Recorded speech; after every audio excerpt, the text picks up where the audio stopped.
ولا تحسبن الله غافلا عما يعمل الظالمون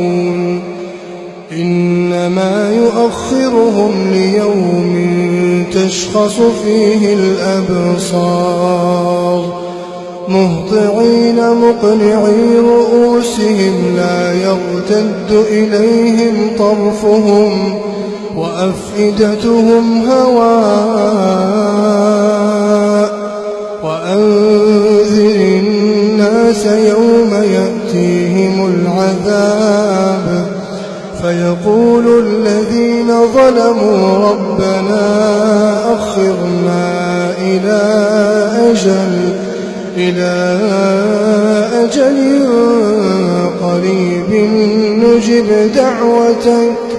نجب دعوتك ونتبع الرسل أولم تكونوا أقسمتم من قبل ما لكم من زوال وسكنتم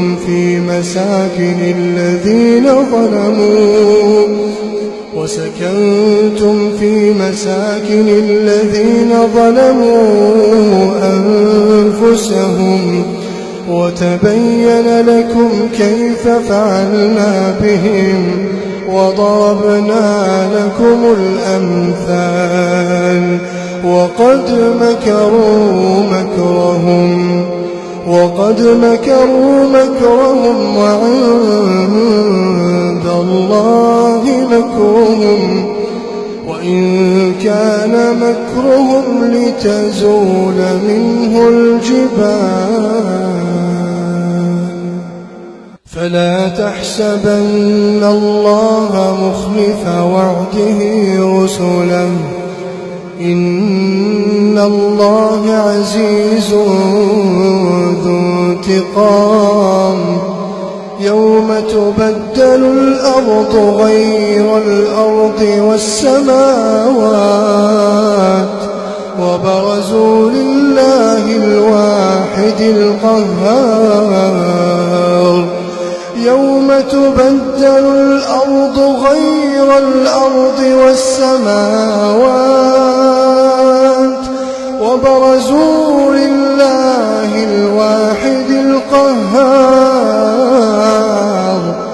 وترى المجرمين يومئذ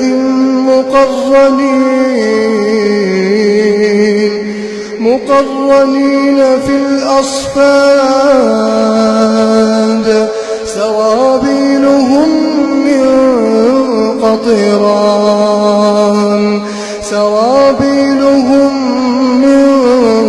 قطران وتغشى وجوههم النار ليجزي الله كل نفس ما كسبت إن الله سريع الحساب هذا بلاغ للناس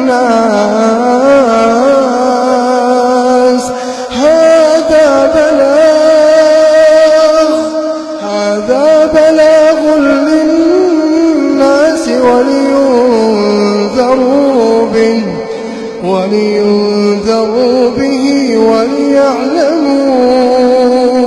وليعلموا أنما هو إله واحد